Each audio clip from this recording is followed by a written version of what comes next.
December 30th, 1916. Moika Palace, St. Petersburg, Russian Empire. Grigori Yefimovich Rasputin, close advisor to Tsar Nicholas II and his family, is assassinated by Russian noblemen in a futile attempt to save Imperial Russia from revolution.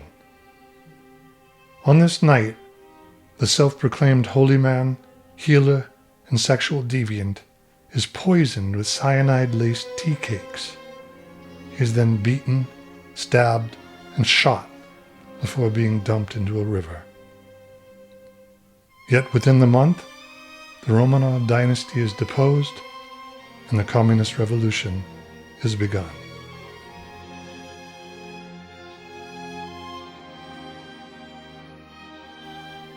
December 31st, 1991. It has now been almost a week since the formal dissolution of the Soviet Union. As freedom dawns amongst a weary and long tyrannized population, celebrations begin to break out. And these are not timid gatherings.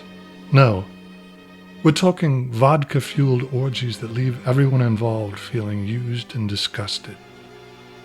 Across the nation, dissidents of all stripes, labeled by their former masters as enemies of the people, now cautiously emerge from hiding to take their first public breaths as citizens of a free country.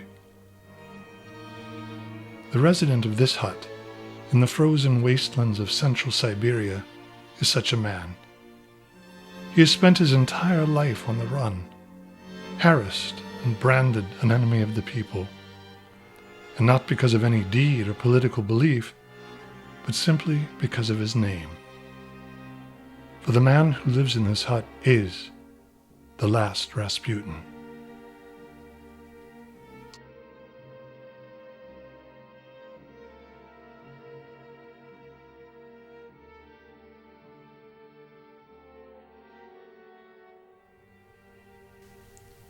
You are the last direct descendant of Grigori Rasputin.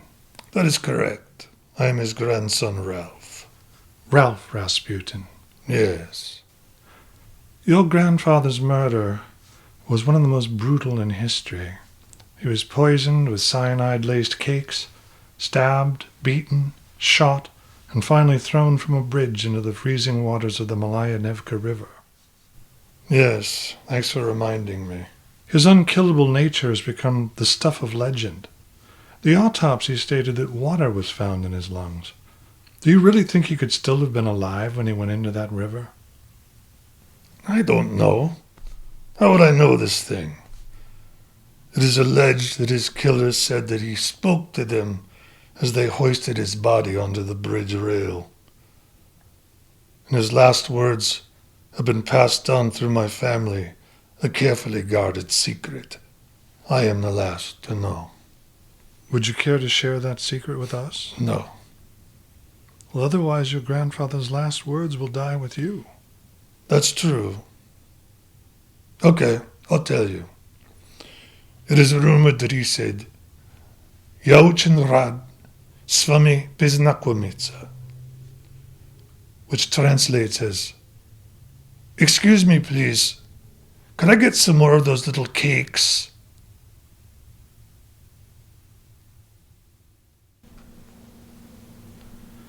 You were one of 6 siblings growing up together in the Soviet Union. What was that like? It was not easy, my friend, I can tell you that. We were hated by the communists, and we were... Probably because of your grandfather's connection to the Tsar and his family. Are you finished? Yes, sorry. I remember being chased through the streets, beaten like an animal. Once my brother and I were fleeing an angry mob.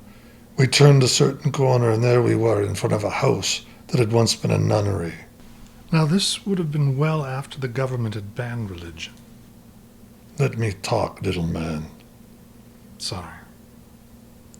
Now we knew that the nuns still lived there, unofficially of course, and we knew they hated the communists as we did, so we sought refuge with them, and they took us in. But when they found that we were Rasputins, they beat us like animals. Whores! Hypocrites! Tell me about your sister. Ah, Svetlana. Now, she was your oldest sibling. Yes, you've really done your homework. Svetlana was a beautiful girl. 5 feet tall, 200 pounds, very strong. Very proud to be a Rasputin. Proud of name. She had many suitors, but she would tell them all, if we were ever to marry, she was not to change her name, but would hyphenate it like an American woman. That would have been very unusual in Russia, wouldn't it? Yes, unusual. But no one cared. No one complained. At least until he came along. His name was Yuri Putin. His brother was big KGB officer. He wanted to marry my sister, but she refused on the grounds that her name would become Svetlana Rasputin Putin. He insisted they marry, and she said, "Niet." She died in the Gulag.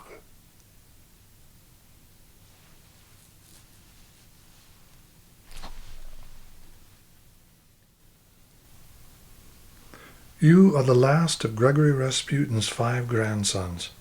Could you tell us what became of your brothers? Like Svetlana, my brothers and I were all proud to bear the name Rasputin. We all tried to emulate my grandfather in some way or other, to honor his legacy. Following in his footsteps, my brothers all became sexual deviants, and like my grandfather, each of them was brutally murdered and thrown into frozen rivers. Extraordinary. So you alone chose not to become a sexual deviant. Well, I have my moments. But no, I chose to honor my grandfather's memory in a different way. I shared his great love of music, so I took up the balalaika and the guitar. I also play spoons. Interesting. Are you a working musician? Oh yes, I always am singing when I am on the plow. What I meant was, do you earn a living by playing music? Oh, not so much yet, but soon this will change. I am forming a new pop group, and we will soon be big sensation. That's great. Do you have a name yet? Oh yes, we shall be called Ralph Rasputin and the Beat Tones. You see what I did there? Beat tones, beat like beat music, but spelled like the vegetable. Russians eat a lot of beets. Never mind. No, I get it. It's a good name. What type of music will you be playing? Oh, it will be a Fleetwood Mac tribute band. Perhaps you could play us a tune now to end the interview. I thought you'd never ask. But you'll have to forgive my vocals. My throat cancer is acting up.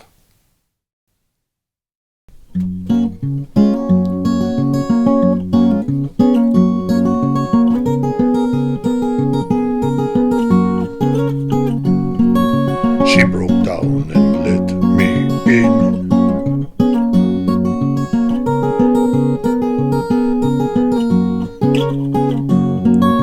Made me see where I've been.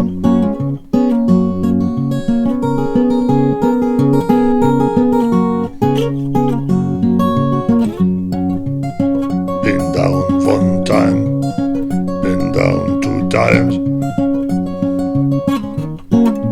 Never going back again.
times.